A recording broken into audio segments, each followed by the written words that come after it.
체슬리 주식회사의 박세익 전무님과 함께 보도록 하겠습니다. 어서 오세요. 어서 오세요. 안녕하세요. 반갑습니다. 안녕하세요. 예. 아 진짜 전무님 제가 오늘 전무님 출연하신다고 해서 제가 막 스케줄을 막 조정해가지고 원래는 제 순서가 아닌데 그러니까요. 너무 뵙고 싶어가지고 근데 이렇게 또 2021년의 마지막 방송에 여러분 이렇게 뵙게 돼가지고 너무 영광인 것 같습니다. 그러니까요. 저도 우리 박 박사님 네. 평소에 진행을 너무 잘하셔가지고요. 네. 오늘 우리 박 박사님 나오신다 해가지고 네. 굉장히 마음이 편해졌습니다. 아유. 이쯤 되면 제가 살짝 빠져들어야 될 것 네. 같은 아유, 정도로 훈훈한 아니죠, 분위기인데 아니죠. 잠깐 그러고 나왔다 올까요? 보니까 제가 한번 그런 얘기를 한 적이 있는데요. 네네.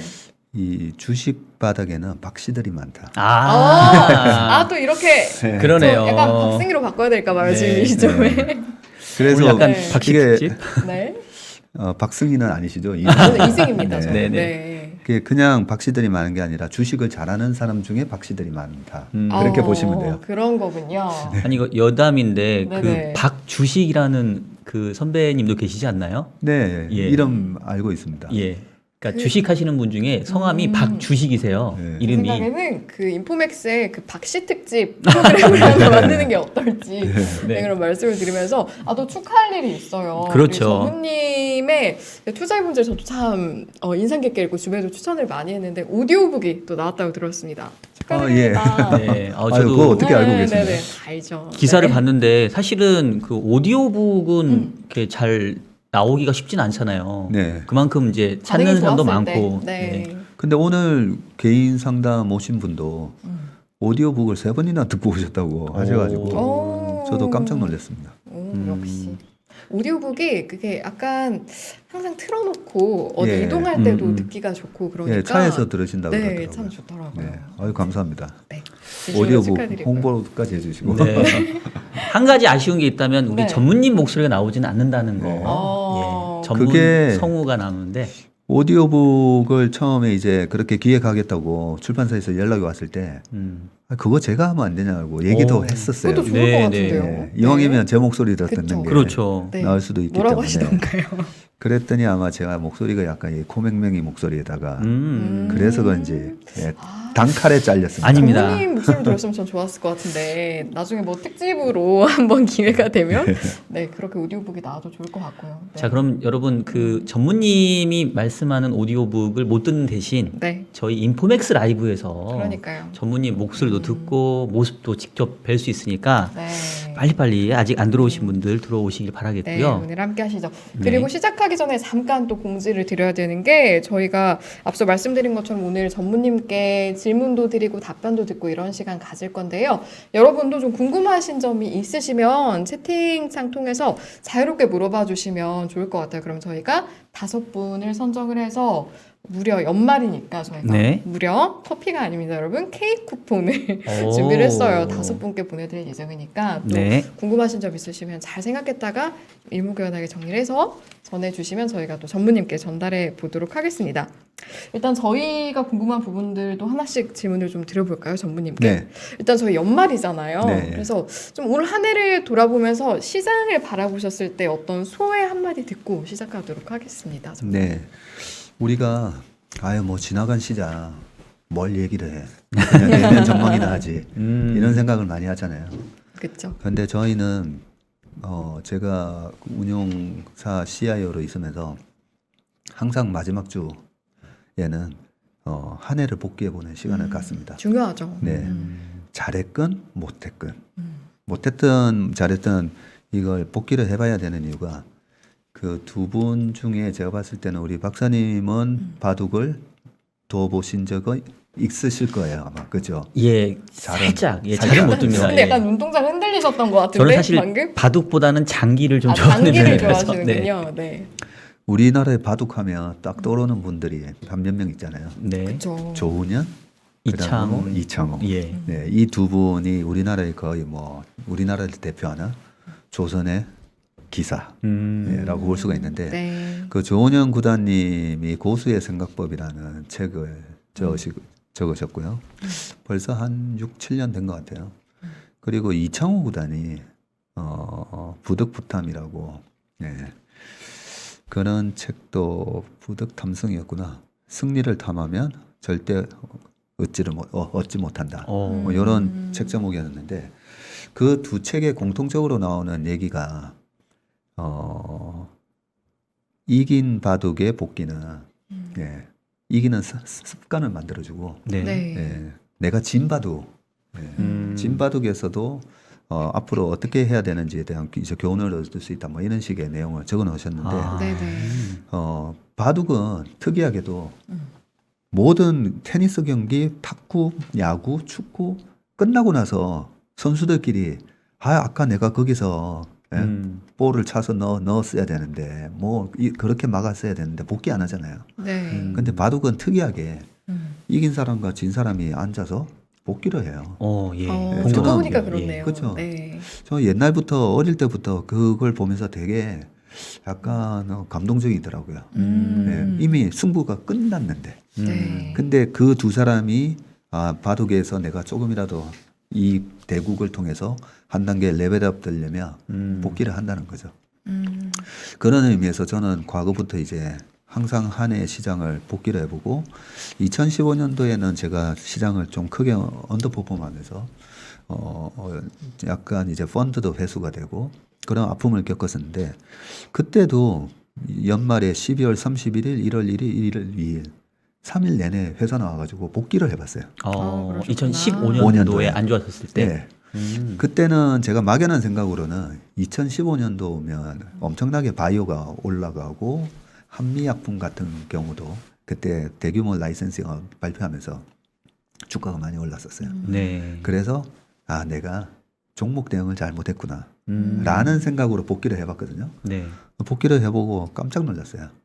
왜요? 내가 종목 대응을 잘못한 게 아니라 시장을 주도하는 대형주 공략을 잘못했더라고요. 네, 그러고 나서 2014년, 13년 과거를 쭉 분석을 해보니까 제가 시장을 늘 이길 때는 그 시장의 주도 대형주를 항상 잘 공략을 했더라고요. 주도 대응주. 예, 시장을 주도하는 대형주. 그러면 올해 시장을 주도하는 대형주는 뭐였을까? 네. 단연 테슬라를 중심으로 한 맞아요. 그렇죠. 네, 2차 전지. 2차 전지 네. 플랫폼, 전기차 자율주행에 대한 그런 커다란 테마가 있었던 거죠. 네. 그렇죠. 그래서 이제 뭐 테슬라부터 시작해가지고 뭐 엔비디아도 그림이 나중에 자율주행으로 가면 갈수록 GPU가 많이 또 사용될 수가 있고 지금 당장도 뭐 메타버스가 됐든 뭐가 됐든 네. 그런 식의 큰 대형 주도주를 매매를 잘했어야 되고 S&P 500도 마찬가지잖아요. 네. S&P 500 탑 10 종목들의 수익률이 그죠? S&P 500 수익률의 대부분을 견인을 했고 네. 러셀 2000이라는 미국의 중소형 지수는 보면 올해 S&P 500이 25% 넘게 올랐으면 러셀 2000은 뭐 15% 미만으로 성과가 그렇게 좋지는 않아요. 네. 예, 그랬기 때문에 결국은 시장을 주도하는 대형주 공략을 잘하는 게 맞구나라는 큰 깨달음을 얻었어요. 그 이후로 시장을 주도하는 대형주에다가 집중을 하다 보니까 네. 개별 종목은 얼마나 많아요. 너무 많죠. 너무 우리나라에만 많아요. 한 2,200개의 종목이 네. 있잖아요. 네. 그 2,200개의 종목의 사업 내용하고 그 회사의 비전하고 성장을 우리가 어떻게 알겠어요, 다. 쉽지 않죠. 그렇죠. 그리고 작은 기업일수록 우리가 그 기업에 대해서 얻을 수 있는 정보가 굉장히 제한적이에요. 맞아요. 네, 폐쇄적인 기업에서 얘기를 안 해주면 그 회사가 도대체 뭐 하는 기업인지에 대해서 정확하게 알 수가 없어요. 감사 보고서 정도 보면서 그렇죠. 알아야 되는데 삼성전자 뭐 하는지 우리가 너무나 잘 알고 있잖아요. 하이닉스의 매출과 수익이 어떻게 결정되는지 너무 잘 알고 있잖아요. 그렇기 때문에 우리가 대형주를 매매를 잘할 필요가 있다. 네. 예, 그 얘기를 이제 좀 말씀드리고 싶은데 네. 이제 작년 2020년 코로나 위기 때는 경제가 망가졌잖아요. 미국의 실업률이 갑자기 14%까지 올라가고 네.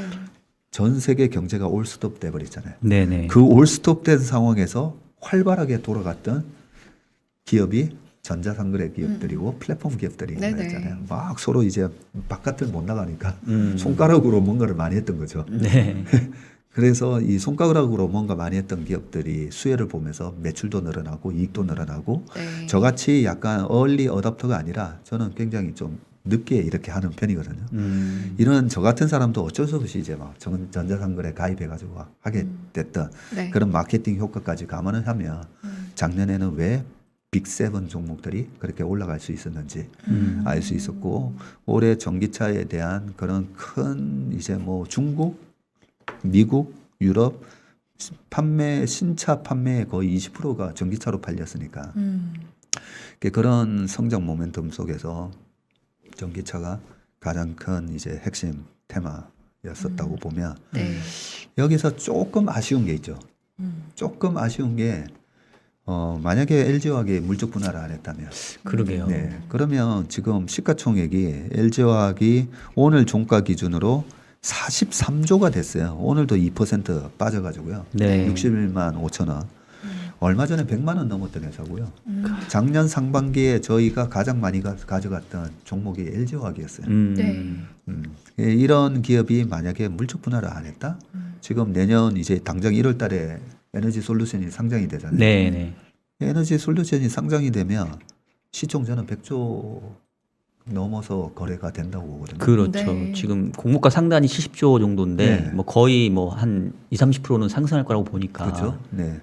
그러면 LG화학의 자회사가 분할해서 그냥 100% 자회사로 있는 거랑 이렇게 떨어져 나와서 분할 상장을 해버리니까 분할을 안 했더라면 네. LG화학은 지금 CATL이 그동안에 올라갔던 주가 상승이라든지 이렇게 비교해 보면 지금 시가총액 지금 9등으로 내려와 있는데 저는 작년에 저희가 LG화학을 사면서 시가총액 2등은 LG화학이 된다라고 생각하고 저희가 샀었어요. 네. 그렇군요. 네. 그랬다가 이제 물적 분할이라는 소위 말해서 투자자에 대한 배신 행위죠. 네. 그런 것 때문에 저희가 이제 손절을 하고 손절은 아니고 익절이었지만 익절하고 이제 작년 하반기에 반도체가 주도주가 됐었으니까 네네. 삼성전자 하이닉스 그렇게 이제 쫓아가고 그런데 우리가 또 여기서 우리 지금 계속 복귀를 하는 겁니다. 네. 여기. 복귀를 해야 이제 내년 시장을 제대로 준비할 수가 있기 때문에 그렇죠. 그러면 삼성전자 하이닉스 같은 기업도 우리가 시장에 새로운 주도주네 하고 따라 들어갔잖아요. 연초에 그랬죠. 연초에. 예. 그러면 저희는 이제 작년 11월 달에 시장이 주는 메시지를 저희는 항상 중요하게 생각하기 때문에 그래서 제가 뭐 내년을 이렇게 뭐 내년 내후년 예측하는 거는 잘 못합니다. 저는 시장이 주는 메시지를 누구보다 좀 빨리 캐치하는 그런 장점이 있지. 네. 내년에 이런 게 주도할 거야 이런 거 잘 못합니다. 못하는데 작년 11월 달에 뭐가 있었죠? 11월 3일 날 미국 대선이 있었잖아요. 그때 저 틀렸잖아요.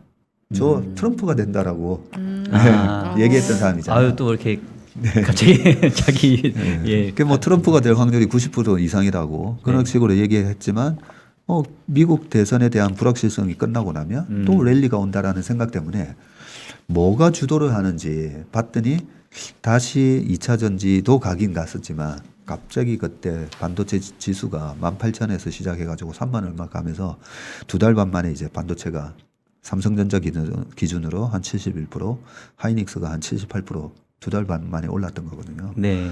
그렇게 이제 치고 가는데 우리가 하나 여기서 이제 중요하게 우리가 교훈으로 삼아야 될 거. 아무리 좋은 주도주라도 네. 대중의 쏠림 현상에 내가 쫓아가서 비싼 가격에 잘못 사니까 손해가 나더라는 거죠. 그렇죠. 그래서 뭐 작년에 제가 올해 3,000포인트 갈 거다라는 그런 강한 얘기를 했음에도 불구하고 갑자기 1월 둘째 주에 죄송한데 저희 고객 안 받습니다라고 하면서 이 가격대에서는 주식 사는 걸 좀 조심하세요라는 메시지를 시장에 드렸던 이유가 네. 실제로 보면 위대한 기업을 사는 거는 좋은데 무조건 좋은 가격에 사야 되는 거거든요. 네. 네. 그러면 우리 박 박사님이 이런 질문도 하실 수가 있을 거예요. 우리 이승희 앵커도 마찬가지고 그럼 좋은 가격이 언젠데 좋은 가격을 어떻게 사는 건데 그런 질문 드리고 싶었어요. 오늘 그쵸? 뵈면. 네. 네. 오늘 저희 질문까지 이렇게 뺏어서 하시면 안 되는데요. 아니요, 뭐 그냥 다 말씀해 줄 수 있으면 네. 좋죠. 네, 그냥 다 말씀하셔도 됩니다. 그래서 우리가 좋은 가격에 살 수 있는 언제가 좋은 가격일까? 모든 시장의 주가라든지 뭐 금 가격이라든지 아니면 채권 가격은 그 어마어마한 돈에 의해서 합리적인 가격에 있다라고 보시면 돼요. 네. 합리적인 가격에 있는데 이 대중들의 욕심과 그 대중들이라는 거는 어떤 자산에 대한 깊은 공부를 안 하고 뭐야 지금 주식이 좋아? 아니면 지금 비트코인이 좋아? 지금 메타버스가 좋아? 그렇게 이제 듣고 막 사는 사람들을 얘기하는 거죠. 그런 분들이 쏠리면서 이제 거품이 발생하게 되고 그런 분들이 주가가 빠졌을 때 확신이 없으니까 또 밑에서 팔게 되잖아요. 그렇죠. 그런 현상 때문에 이게 조지 소로스가 얘기했던 얘기인데 주가는 옛날에 이제 뭐 고전학파 경제학자라든지 대부분은 효율적 시장 가설을 얘기했던 유진 파머 교수라든지 리저너블한 프라이스다 항상 지금 가격이. 네, 지금 가격이 항상 리저너블한 프라이스다라고 얘기했는데 조지 소로스가 아니다라고 그렇죠. 얘기합니다. 네. 네, 대중의 이런 심리적인 상태의 변화에 따라서 항상 자산 가격은 합리적인 가격에 있지 않고 거품 가격에 있다든지 아니면 패닉 셀링에 의해서 디스카운트가 거래된다든지 그런 현상을 얘기했던 거죠. 그렇다면 우리가 좋은 기업을 좋은 가격에 사는 방법은 비관적일 때 사는 거예요. 네. 좋은 기업인데 비관적일 때. 네. 그러면 언제 비관적이 되냐면 그 기업에 대해서 비관적인 것보다도 네. 마켓에 대해서 비관적일 때가 제일 좋아요. 그렇죠. 그렇겠네요. 그 마켓에 대한 비관론이 많았을 때가 올해 예를 들어 보면 네. 테이퍼링 얘기 나오면서 뭐야 테이퍼링 시작한대. 그다음에 미국 10년물 국채금리가 거의 1.78까지 올라갔고 네. 그다음에 유가가 뭐 80불 넘어가고 공급망 부족. 그렇죠. 그렇죠. 그러면 작년 코로나 같은 상황에도 우리 인류가 이 코로나를 극복 못할까? 아니 100년 전에 의료 수준하고 지금 수준하고 비교해 보면 스페인 독감도 그렇게 2년 만에 이제 다 없어지잖아요. 그렇죠. 집단 결과적으로 면역이 되고. 극복을 했죠. 네, 결과적으로 극복이 되고 1920년부터 스페인 독감이 한 10년 내내 창궐하면서 경제를 죽였느냐. 1920년부터 대호황이 오면서 로링 트웬티스라는 그런 호황 국면이 10년 동안 왔었잖아요. 네.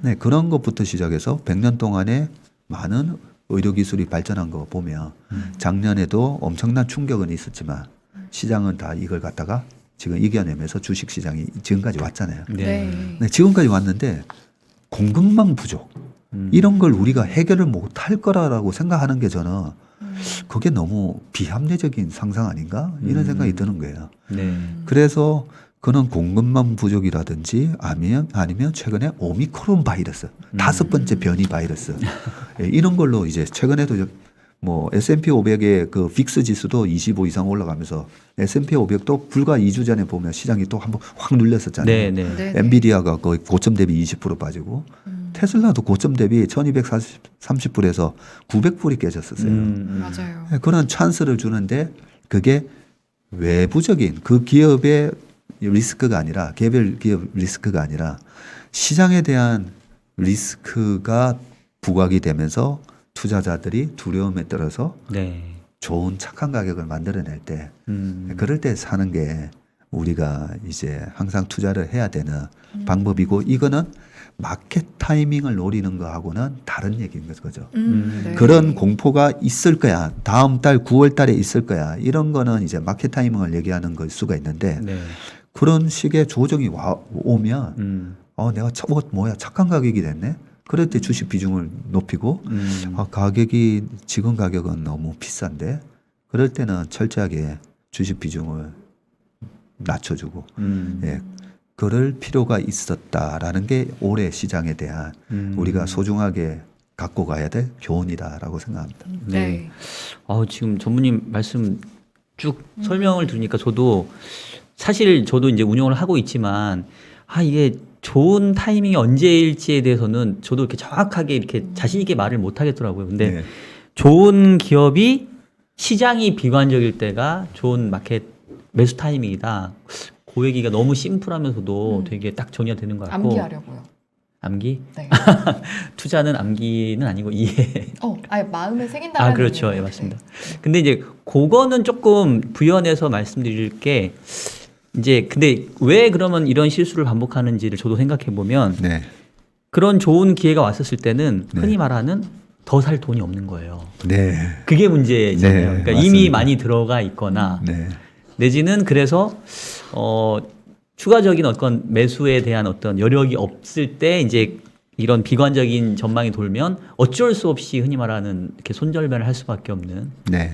그래서 지금 전문님 말씀을 생각해 보면 투자를 할 때 아무리 확신이 있다 하더라도 내가 추가적으로 투자할 수 있는 여력은 좀 남겨놔야겠다는 생각이 드네요. 그죠? 우리 박사님이 투자에 있어서 가장 중요한 얘기를 방금 해주셨어요. 제가 했나요?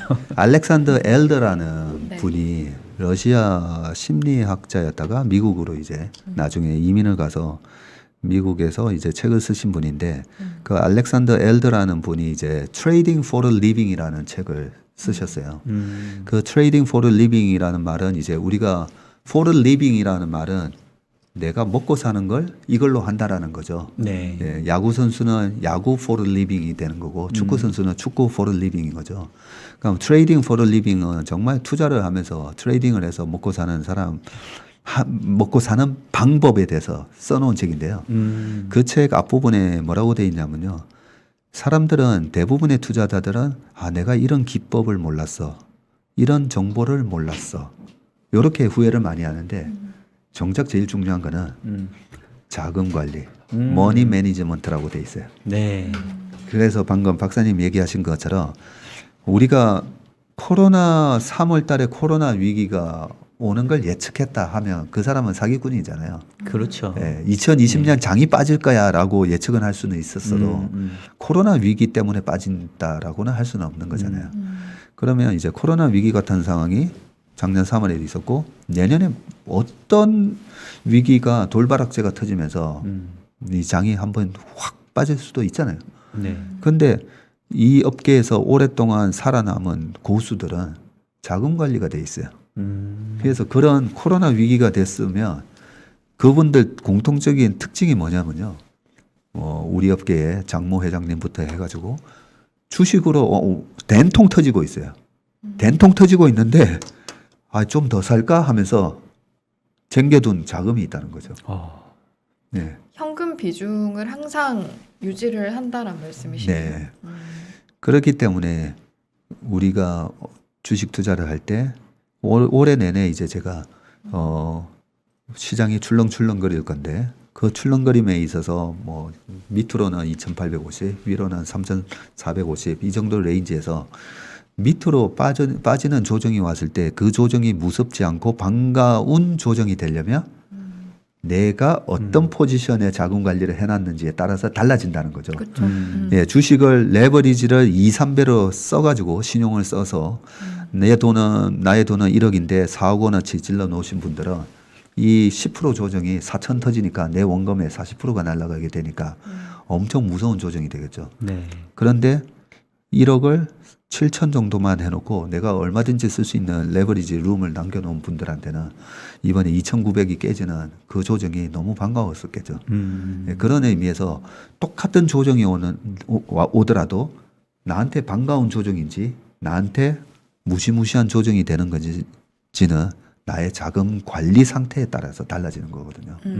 예, 그렇기 때문에 주식 투자를 하실 때 내년 시장도 뭐 작년에는 사실 제가 올해까지 3,000포인트 가는 장이니까 작년 8월 달에도 빚내서라도 주식 투자하세요.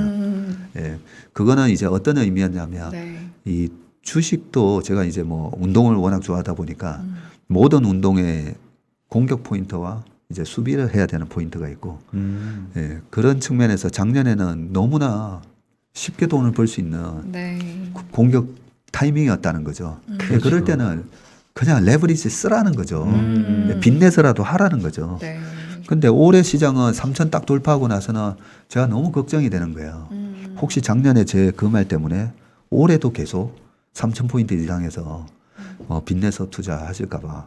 그래서 올해는 내내 이제 비포지션 없애시고 네. 현금 비중 30%를 남겨놓으셨다가 3천이 깨질 때는 저는 다시 강세론자로 변신하니까 네. 3천 밑에서는 이렇게 우량한 좋은 주식이 가격이 착해졌을 때 혹시라도 위에서 물리셨으면 네. 물타기 하시라고 계속 그런 말씀을 드렸던 그러셨구나. 거죠. 네. 전무님, 그럼 네. 내년은 어때요? 수비 공격 중에 네. 어디에 집중해야 됩니까? 내년도 아까 제가 이창호 구단에 대해서 말씀드렸잖아요. 네.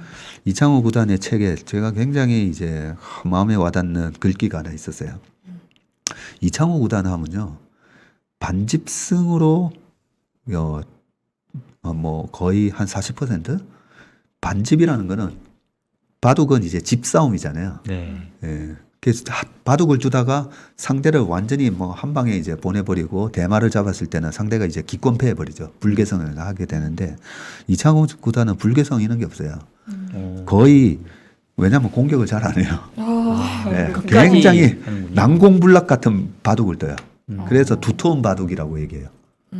예, 상대가 공격을 해도 꿈쩍도 안 하는 그래서 네. 돌부처라는 별명도 있었고 그런데 이창호 구단이 뭐라고 얘기하냐면 우리가 두려워하는 거랑 조심하는 거랑은 다른 얘기를 하는 거죠. 뭔가 위기가 오면 두렵잖아요. 네. 예. 그러니까 뭐 시장에 대해서 주식 시장에 대해서 내년 괜찮습니다. 내년에도 돈 많이 벌 수 있는 장이니까 공격적으로 하세요라고 저는 얘기를 못 하겠어요. 못 하겠는데 왜냐하면 주식 시장은 항상 거대한 자연과 같아서 항상 두려운 존재예요. 저한테는 맞아요. 두려운 존재이기 때문에 어떻게 해야 되죠? 조심해야 되는 거죠. 그냥 두려워만 하면서 아무 액션을 못 하는 거라 내가 조심을 해서 뭐 어떻게 해야 되죠? 조심하면 분석을 해봐야 되잖아요. 분석을 해보고 이 시장은 우리가 그렇게 두려워할 대상이 아니구나 라고 판단이 되면 뭐가 생기냐면 용기가 생긴다는 거죠. 그래서 그 셰익스피어가 한 얘기를 적어놨더라고요. 셰익스피어가 용기는 두려움에서 조심하는 데서 용기가 나온다는 거죠. 예, 그런 측면에서 내년 시장도 굉장히 조심해야 돼요. 그리고 2009년 3월 달에 금융위기가 있고 나서 S&P 500이 2009년 3월 달에 바닥을 찍고 올라오기 시작하거든요. 올라오기 시작하여서 2011년 8월 달에 미국 신용등급 강등과 함께 한번 확 빠지죠. 네. 예, 그게 이제 랠리 2년 이후에 나왔던 한 번에 좀 싸한 조정이었죠. 다우 지수가 거의 20% 가까이 단기간에 급락했으니까. 네. 그런 것처럼 내년 되면 이제 코로나에 2년이 넘어가는 해잖아요. 그러니까 언제든지 그런 조정은 나올 수 있다고 봐요. 그렇기 때문에 시장에 대해서는 조심해야 되는데 그러면 저는 이제 이렇게 공부를 해봤어요. 2011년 8월 달에 그렇게 다우 지수가 급락하는 국면에도 오른 주식이 있나? 오른 주식이 있는 거예요. 있겠죠. 있을 그렇죠. 것 같아요. 예. 네. 2011년 8월 달에 그 난리가 난 장에도 막 올라가는 주식이 있어요. 뭐였을까요? 예, 많아요, 되게. 예, 그걸 보면서 네. 그게 어떤 기업들이 올라갔었냐면요. 경기 소비재 중에서 예, 그때는 이제 뭐 애플의 아이폰은 2007년부터 나와서 독보적인 이제 스마트폰의 1등이 됐었고 2011년 8월 달에 주가는 빠졌지만 그 이후부터 대장주가 된 게 삼성전자였어요. 네. 2011년까지는 차화정 장세에서 네네. 전자는 없었는데 그 다음에 전차 전차가 군대로 그때였구나. 바뀐 게 2011년에서 12년대. 예. 자동차도 올라가고 삼성전자도 같이 올라가는. 그렇죠. 네. 근데 삼성전자는 그때 2011년도부터 왜 올라갔지? 2011년 10월 달부터 갤럭시 노트 시리즈가 출시가 돼요. 그랬군요. 그때까지만 하더라도 삼성의 갤럭시 시리즈는 아이폰 카피한 것 같다. 그때 그게 막 처음에는. 되게 조롱 들었었어요. 예, 그랬던 시기에 대화면으로 노트를 내면서 이제 노트가 2011년, 12년, 13년 거의 1년에 한 1,000만 대 이상 팔리면서 삼성이 스마트폰 시장에 1등으로 올라서는 그런 모멘텀이 됐던 거죠. 예, 그 시기에 이제 카메라 모듈 회사 최근에 이제 폴더블 관련주들이 이제 들썩들썩 하는데 그때도 삼성에 들어가는 카메라 모듈 회사부터 막 주가가 한 7배 나요. 2년 만에. 네. 삼성은 한 2대, 삼성전자는 한 2.5배 올라가고. 그래서 내년에는 언제든지 시장에 한번 와장창하는 조정이 올 수 있는데 그 조정이 무섭지 않으려면 그 조정에 내가 손절을 하지 않으려면 이렇게 히트를 치는 소비자한테서 인정을 받는 그런 제품을 파는 회사를 압축해서 우리가 투자를 해야 된다는 거죠. 음. 그렇다면 이제 뭐지? 내년에 소비자들이 어떤 걸 선택할지는 모르지만 네. 미리 이제 상상을 해볼 수가 있는 거죠. 네. 그죠? 미리 상상을 해보면 전기차 같은 경우가 올해 지금 유럽이나 미국이나 중국에서 전기차 판매 비중이 신차에서 거의 20%를 차지하잖아요. 네네. 그러면 높아지고 있죠. 소위 말하는 이제 시장 침투율이 거의 20%까지 지금 쭉 올라오는 그림이죠. 네. 누적으로 보면 아직까지도 5%밖에는 안 되지만 네. 네. 지금 매달 팔리는 신차 기준으로는 벌써 20%예요. 음. 요 얘기는 예전에 이제 그 버블붐이라는 책을 보면 과거에 1910년대에 포드 자동차가 팔릴 때를 얘기를 하면서 S 곡선을 이렇게 그려놨어요. 이 S 곡선의 가파른이 S에서 기울기가 제일 가파른 국면 있잖아요. 네. 이 국면이 이제 마켓 쉐어가 마켓 침투율이 5%를 뚫고 갈 때부터 이 성장 곡선이 가팔라진다는 거죠. 네. 그렇다면 지금 우리가 내년에 10명 중에 지금 작년 올해 걸쳐서 10명 중에 1명이 전기차를 사다가 10명 중에 2명이 전기차를 사니까 이렇게 큰 랠리가 왔잖아요. 네. 에코프레 BM하고 LNF 이런 기업들이 이제 거의 뭐 4년 만에 20배 가까이 올랐거든요. 네. 네, 그랬던 것처럼 내년에 우리가 사용하는 우리가 쓰는 아니면 우리가 먹거나 아무도 안 하다가 1명, 2명, 10명 중에 1명, 2명이 이제 쓰기 시작하고 그 1명, 2명이 아유 아니야 걔네들은 특이한 스타일이기 때문에 1명, 2명 쓰는 걸로 그치는 게 아니라 7명, 8명까지 전기차가 그렇게 된다고 우리는 보고 있잖아요. 그렇죠. 2030년 되면 예. 거의 뭐 10대 중에 한 7대 이제 딱 그렇게 할 거니까 그런 확신이 드는 제품이 뭐가 있을까? 네. 이제 이런 고민을 하는 시간이 돼야 되는 거죠. 음. 연초에. 내일부터 내일 모레. 네. 그럼요. 네. 저희가 이쯤에서 이제 우리 시청자 여러분들 시청자 질문 한번 받기로 받아주시죠. 했잖아요. 그래서 예. 라인하이트님이 오늘 질문을 정말 많이 주셨거든요. 네. 그 중에 이제 말씀하신 김에 우리 라인하이트님도 내년 국내 시장 유망 섹터 및 주도주 어떤 걸까요 물어보셨는데 네. 이제 지금부터 상상해야 된다라고 하셨잖아요. 네. 우리 전무님의 상상 속에는 어떤 것들이 좀 들어있는지 더 자세하게 듣고 싶습니다. 사실 저희가 이제 그 자문사를 신청해 놓고 네. 예, 아직 허가가 안 떨어져 가지고 예, 어째 그게 이런 일이 아유. 등록제거든요. 네. 아이쿠. 예, 등록제인데 저희 앞에 100개 정도의 미리 신청한 회사들이 있었어요. 저희가 네. 5월 달에 신청할 때는 이미. 5월에 했는데도 네. 네. 그래서 지금까지 밀려 있는데 뭐 1월 말이나 2월 초에 이제 허가가 나게 되면 저희가 갖고 있는 그 그림대로 이제 주식을 이제 살려고 하기 때문에 지금 이 자리에서 그 전략을 아. 공개를 하기가 어렵지만 그래도 그래도 힌트를- 이때까지 네, 아 네. 여러분 네. 잘 들으세요. 지금 영업 비밀 지금 풀어놓으시는 저희끼리만 건데. 듣고 네 공유하지 않으시길 네. 오늘 우리끼리만. 여러분 잘 네. 들으셨습니다.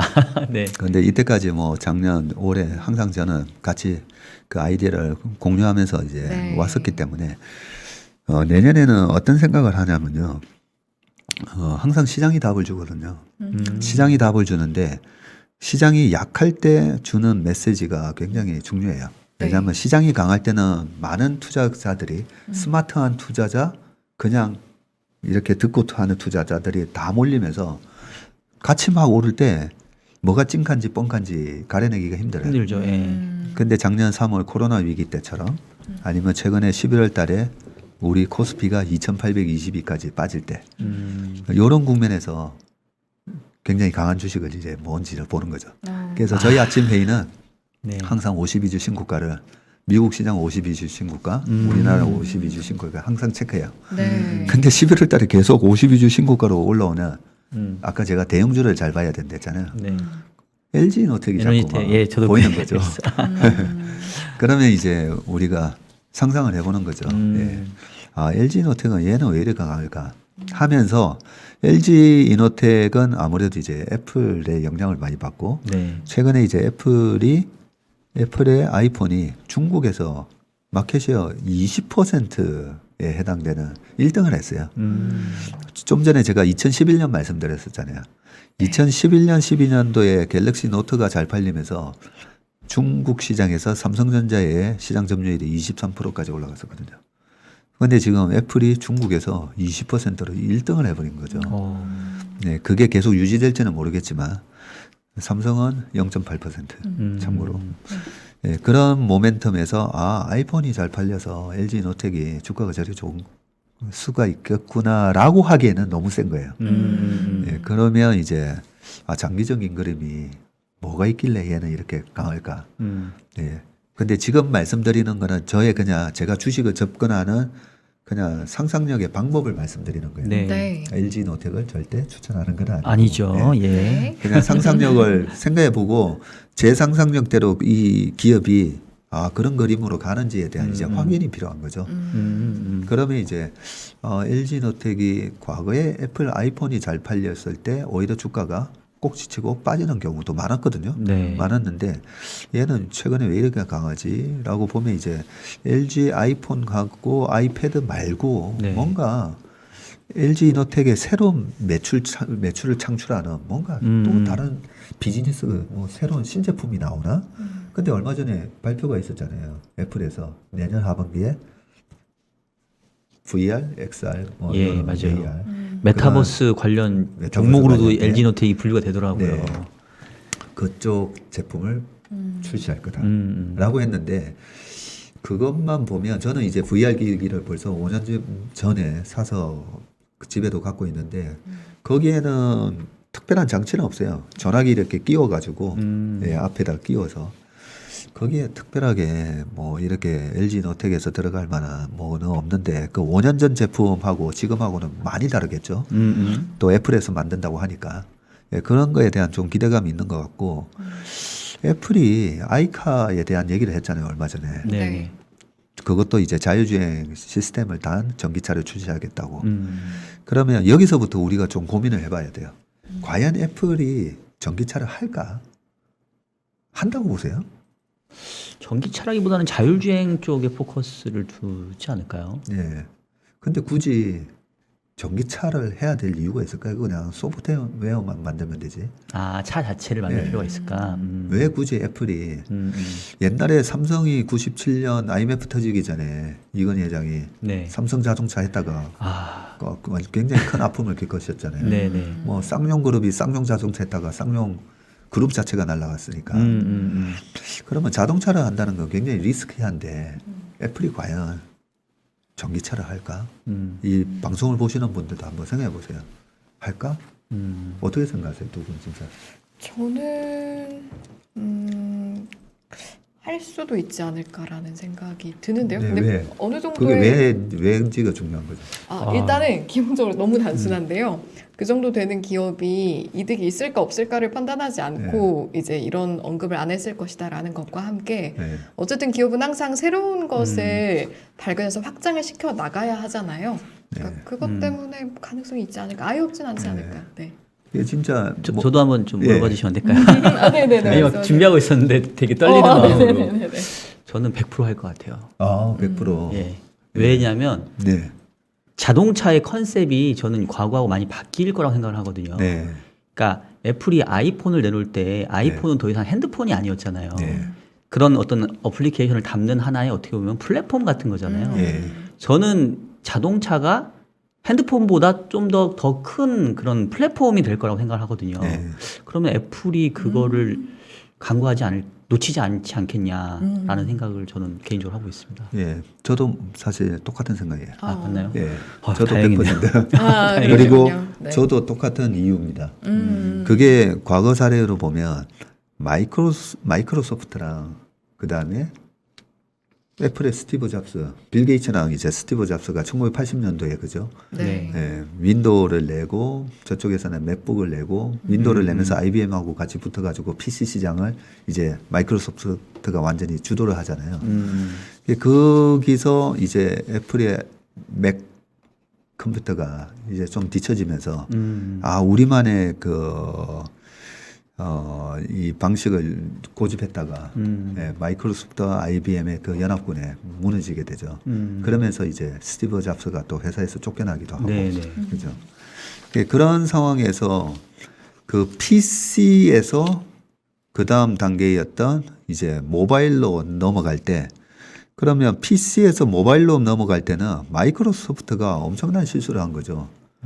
예, PC에서 모바일로 넘어가는데 모바일에서는 바로 애플이 iOS라는 그런 운영 시스템을 만들어냈고 네. 구글이 또 옆에서 안드로이드라는 걸 딱 만들어냈잖아요. 네.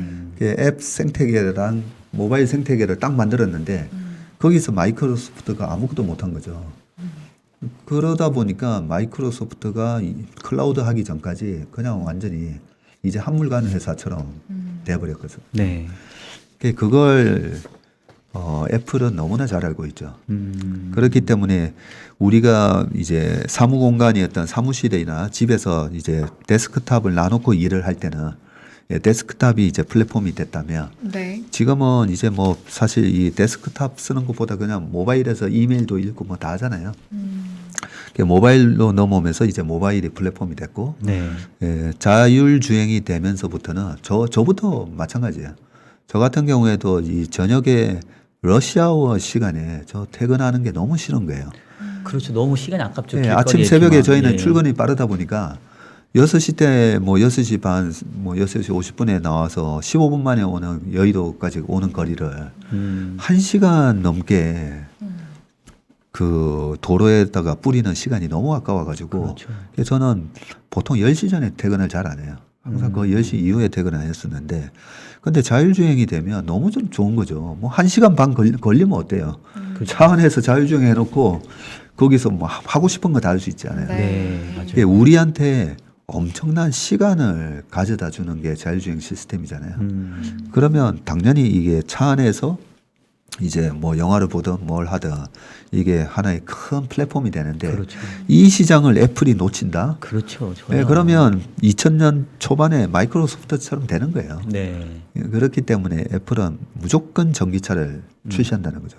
그러면 여기서 이제 우리가 그러면 자동차 만드는 데는 한 얼마 걸리지? 생각해보면 자동차 만드는데 거의 3년 걸리잖아요.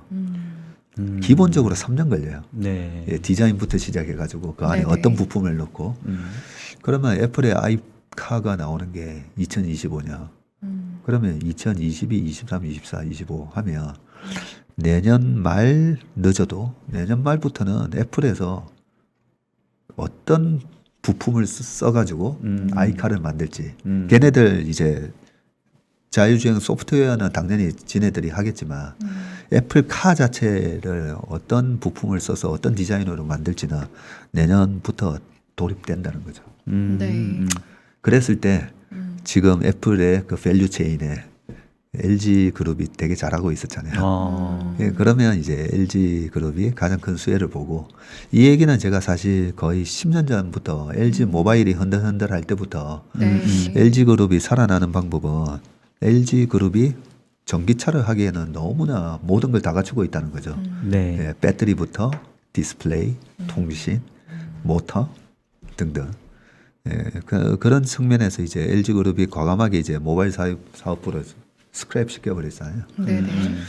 그렇다면 이제 애플이 그 다음 도약으로 가는 데 있어서 가장 큰 수혜를 받을 것 같다. 뭐 이런 이제 상상을 하고 네.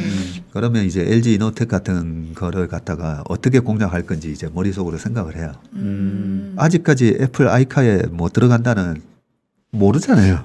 제 상상인 거지. 구체적으로 지금 아직은 나온 네. 게 없으니까. 당연히 이제 그동안에 아이폰에 잘했기 때문에 그 전기차에 수많은 카메라 모듈부터 시작해가지고 회로기판 등등 해가지고 LG 이노텍이 가장 수혜를 볼 거다 하면서 뭐 다른 대만 업체 쓸지도 모르는 거죠. 그런 리스크 때문에 내년에 중간중간에 발생하는 마켓 리스크에는 얘도 되게 흔들릴 거라고 생각해요. 왜냐하면 미래에 대한 성장 스토리는 있는데 확신은 없으니까. 네. 그래서 의미 있게 이제 비중을 가져가는 거는 내년 뭐 여름에서 가을 가면서 항상 이제 시장이 좀 약할 때, 네. 네, 그럴 때 이제 좀 담아가야 된다는 그런 매매 계획까지 이제 네. 이렇게 그려보는 거죠. 네. 알겠습니다. 네. 아, 오늘 영업 비밀 너무 많이 해주셨지만 그래도 내년에 빨리 우리 그 전무님 회사가 자문업 빨리 등록 받아가지고 고객들이 이렇게 좀 안 편히 이렇게 또 그러니까요. 투자도 할 수 있으면 좋겠네요. 네. 시간이 조금 벌써 한 시간 부족하긴 다 한데 벌써 시간 다 돼가네요. 그래도 우리 질문 빨리 하나만 소화해야 되는데. 더 승희 씨가 좀 해주시면 안 될까요? 네네네, 되죠, 시청자 되죠. 분들이 많이 주셔가지고 제가 한 2개 정도 질문 더 드리고 네. 우리 박사님이 2개 정도 해주시고 그럼 그렇게 될 것 같아요. 시간이 될까요? 뭐 해주실 수 있지 않을까요? 네. 이렇게 한 빨리빨리 질문당 한번 해보시죠. 한 1분 오케이, 이내로 알겠습니다. 하면 OX처럼 한번 오늘- 해보시죠. 네, 뭐. 왜냐면 오늘 또 물어보고 답변하고 약간 그게 의미 있는 시간이라서 네. 시간에 쪼개서 또 질문을 아예 안 드리기에는 알겠습니다. 네. 전무님 조금 저희 더 시간을 내주실 수 있으시죠? 네. 저는 괜찮습니다. 예. 네, 일단은요. 잠깐만요. 작가님께서 뭐 주신 게 있는 것 같은데 일단 제가 꼽아놓은 질문이 있어서 제가 궁금한 부분 적어놓은 것부터 한번 네. 여쭤볼게요. 준서님이 제 생각에 이제 52주 신고가 이야기 아까 잠시 하셨는데 그 말씀하시기 전부터 우리 전무님 팬이신지 이런 질문을 주셨어요. 주도주를 찾을 때 52주 신고가를 내는 종목을 살펴보신다고 하셨는데 신규 진입 시점은 신고가 후 높은 가격대인데도 좀 조정을 보일 때 들어가면 되는지 이렇게 물어보셨거든요. 근데 네. 아까도 좋은 가격에 들어가는 게 중요하다고 하시기도 하시고 네. 그래서 신고가 낸 거 보고 괜찮은 종목이네 했는데 언제 들어가야 될지 고민될 때는 어떻게 해야 될까요? 네. 네. 굉장히 수준 높은 질문이에요. 이게. 좀 네. 깊이 있는. 52주 신고가 하면 아까 제가 얘기했던 아니 착한 가격에 사람이요. 근데 52주 신고가 하면 되게 높은 가격 아니야? 좀 그러게요. 그렇죠. 네, 좀 그런 헷갈릴 수 있을 생각 것 들죠? 같아요. 네.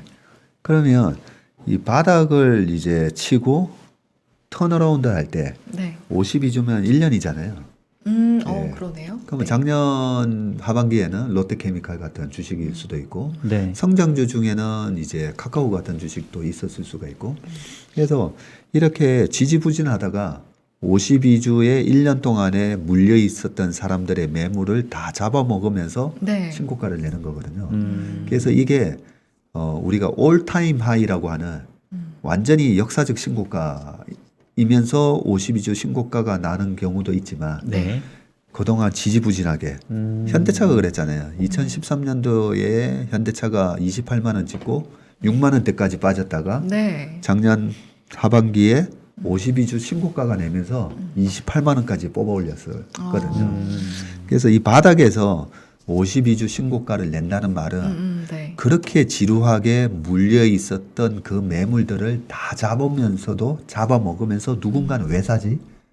이 고민을 해봐야 된다는 거죠. 네, 네, 네. 네, 그런 측면에서 이제 접근을 해야 되고 네. 그런 종목이면 일단 52주 신고가에서 내가 가진 돈을 풀 매수를 하는 게 아니라 50%는 사야 돼요. 50% 사면 52주 신고가 내고 또 한 번 이렇게 접는 경우가 있죠. 네, 그렇죠, 네, 그렇죠. 네. 한 번 이렇게 접어줄 때 저는 이 전고점을 보통은 이제 추세를 갖고 올라가는 주식인 경우에는 52주 신고가 내면서 그 뚫었던 그 매물대 밑으로 잘 안 빠지거든요. 네. 네. 그게 만약에 진짜 추세를 이어가는 주식이라면 그러면 이제 저 같은 사람이 눌림목에서 다시 추가 매수가 들어가기 때문에 네. 그렇게 잘 안 빠져요. 음.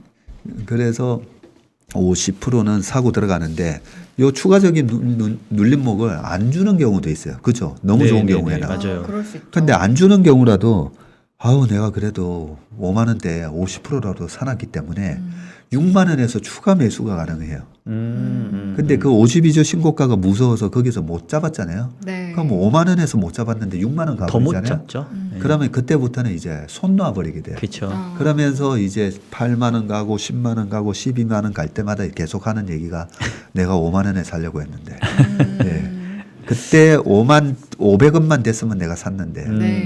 네. 그래서 좀 자신이 없을 경우라도 3분의 1 네, 30%가 됐든 50%가 됐든 일단 절반 미리 사야 돼요. 미리 사긴 사야 된다. 예.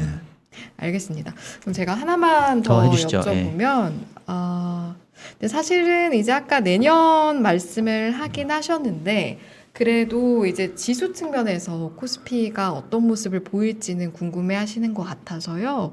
김종엽 님께서 내년에 지수가 그래도 신고가 다시 쓸 수 있을까요? 보통 상고하저도 많이 예상하고 있는 상황인데, 전무님께서는 어떻게 전망하시는지. 네. 누가 지난주에 그렇게 물어보시더라고요.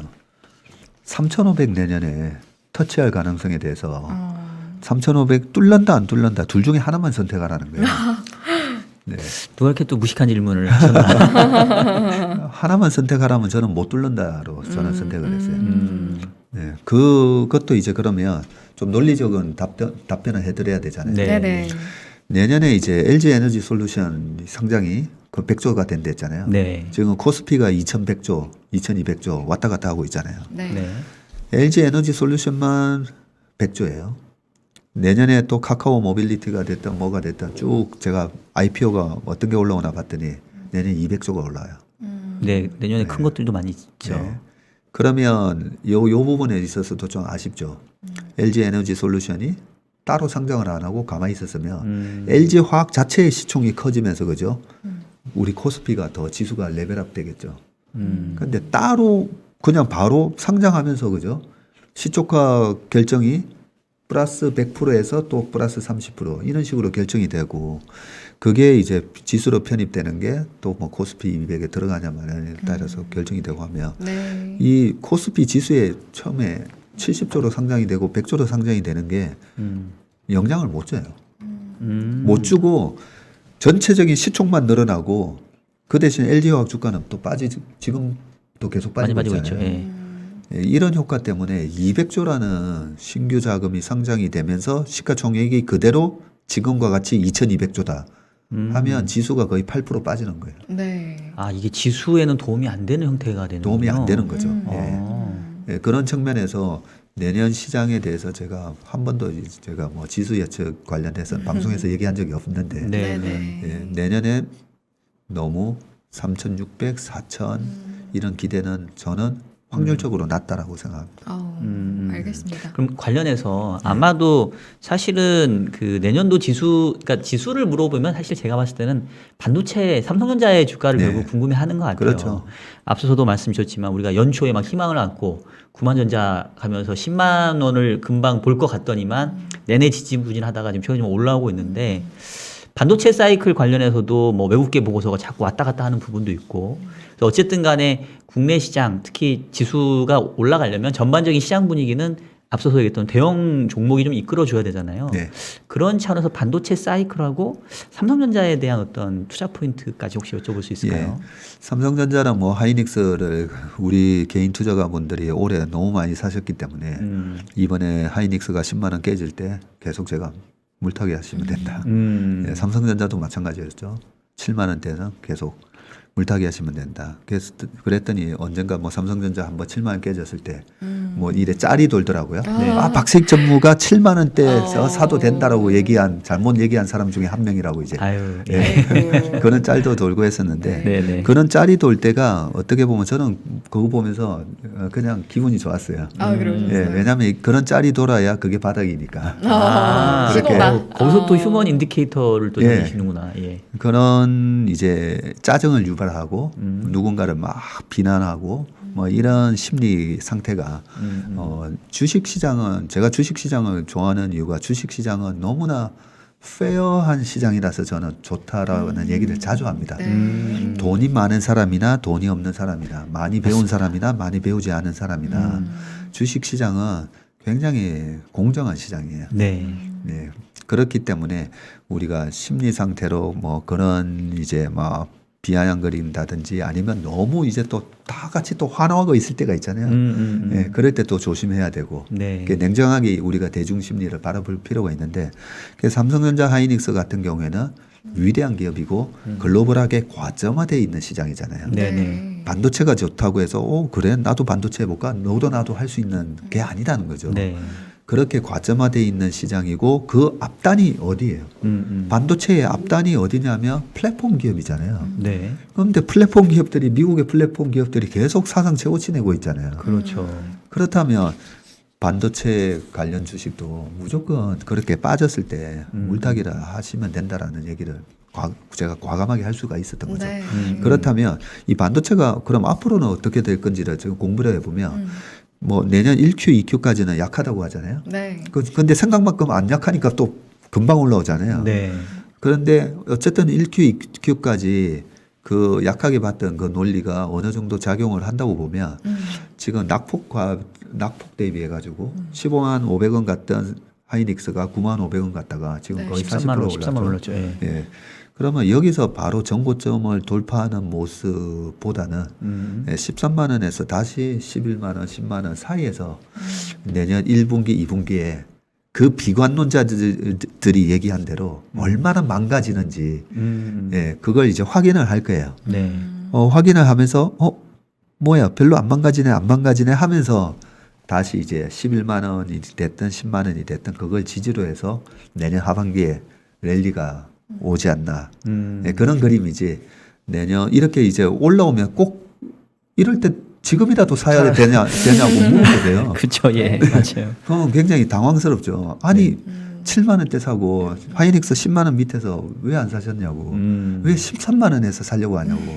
좋은 가격에 사셔야 되는 거거든요. 진짜. 예, 그런 의미에서 반도체는 내년 상반기에는 트레이딩 영역이다라고 저는 생각합니다. 그런데 네. 우리 개인 투자가 분들이 너무 잘하고 계세요. 맞아요. 예, 최근에 실제로 보면. 예, 떨어질 때 계속 물타기 하셨고 이번에 올라올 때 또 기관들하고 외국인이 사면서 올리는 장에서 또 팔고 있잖아요. 네. 네. 그건 굉장히 잘하시고 계시다. 박수를 쳐드리면서 이제 그러면은 우리 시청자분들이 질문하신 거 우리 박사님이 2개 물어봐 주시고 2개? 제가 3개 이제 질문 드렸으니까 2개 네. 물어봐 주시고 그다음에 뭐 우리 시간이 유동원 상무님 허락하면 기다리고 계신 거 아니에요? 저희 15분까지는 딱 그때까지 하면 1시간이거든요. 아, 괜찮을까요? 네, 그래서 그렇게 하면 예. 될것 아유, 같습니다. 다행이네요. 아니 사실 저는 이제 뭐 전무님과 더 얘기를 많이 하고 8시 싶은데 10분에 저희가 시작을 해서 또 늦게 저희 시작했어요. 우리 유동원 또 참시본부장님 저도 정말 또 애정합니다. 기다리신 분들도 많고 네네네. 하니까 자 그러면 이제 질문에도 있었고 또 우리 시청자분께서도 질문해 주셨는데 사실 이제 저도 닉네임 불러주셔야 닉네임? 케이크 쿠폰을 드릴 수 아 있어요. 그래요? 박사님. 그거는 제가 이따 찾아서 좀 네. 말씀드려볼게요. 근데 지금 너무 찾으려면. 올라가면은 네. 이게 제가 찾고 있을게요. 네. 어떤 내용이죠? 어떤 질문이었냐면 네네네.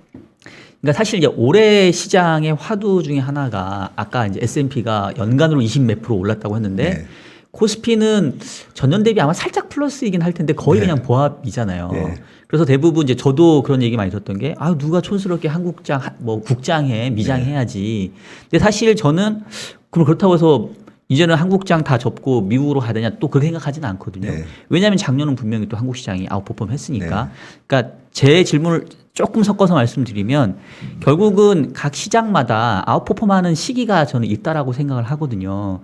그럼 이제 전무님의 어떤 노하우로 봤었을 때 이러이러한 시장 상황 내지는 이러한 어떤 그 지표들을 보면서 지금은 국내 시장이 아웃퍼폼 할 때 내지는 지금은 해외 시장이 아웃퍼폼할 때 그거를 어떻게 하면 알 수 있는지 방법하고 내년도는 어떤 한국장하고 미국장 중에 어떤 시장을 조금 더 강하게 보시는지 그것 좀 질문 드리고 싶습니다. 네, 근데 그거 질문 자체가 그런 질문을 많이 하시잖아요. 네네. 네, 아마 우리 박사님도 답을 알고 계신다라고 생각을 하는데 몰라서 우리가 저는. 예, 그걸 일반화의 오류라고 하죠. 네. 예, S&P 500이 올해 이제 한 27% 올랐기 때문에 내년에도 미국 시장이 계속 좋을 수 있다라는 이제 올해 작년 시장 뭐 작년에는 우리 코스피가 훨씬 더 오른 건 알고 계시잖아요. 코스피가 30% 네네, 오르고 그랬죠. S&P 500이 16% 올랐었고요. 예, 그런 식으로 보면 올해 시장을 갖고 계속 그 흐름이 지속된다. 이게 우리 주식을 하면서 가장 조심해야 되는 부분이잖아요. 네네 맞아요. 최근의 현상이 계속 지속될 거다. 네, 그런 부분이고 아까 뭐 LG 이노텍 같은 것도 말씀을 드렸고 LG 이노텍뿐만 아니라 뭐 서울옥션이라든지 등등 해가지고 올해 메타버스 관련주였던 위메이드라든지 우리 시장에도 보면 오른 주식이 엄청 많아요.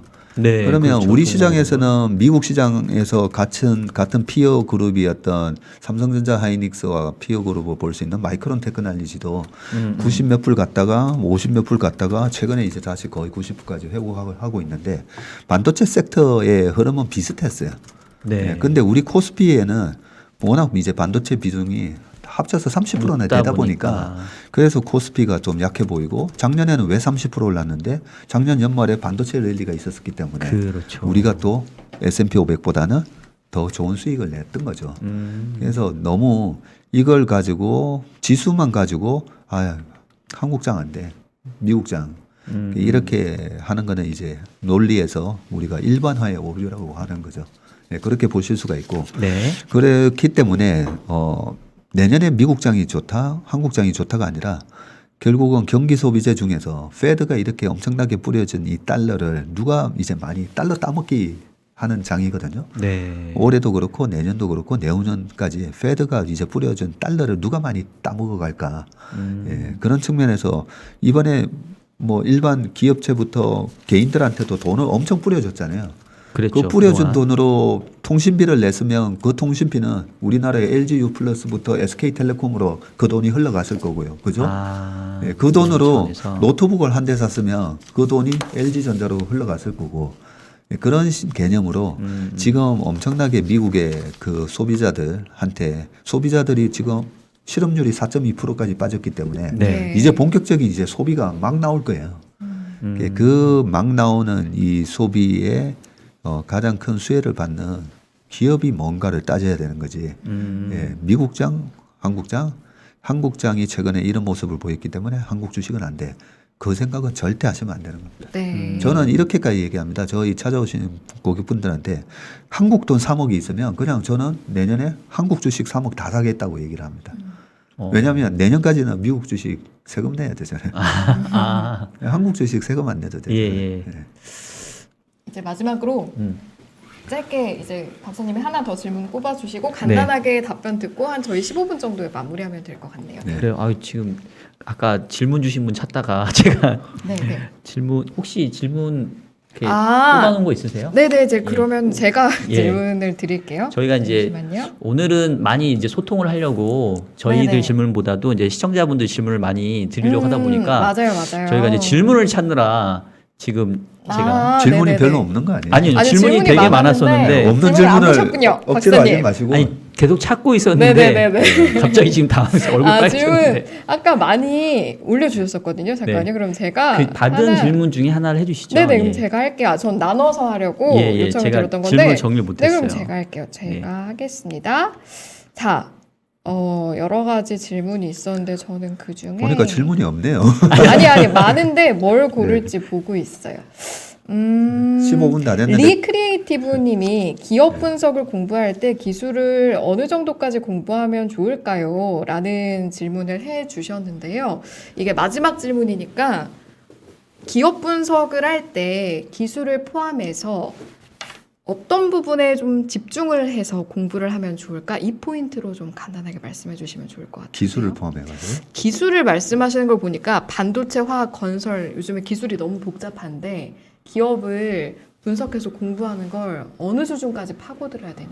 이거 그러니까 이제 물어보시는 저도 거거든요. 요 질문을 아까 봤는데, 그러니까 이제 저희가 지금 이제 요즘에는 하도 그 기업들의 그 기술력 자체가 되게 새로운 기술이 많이 나오잖아요. 네.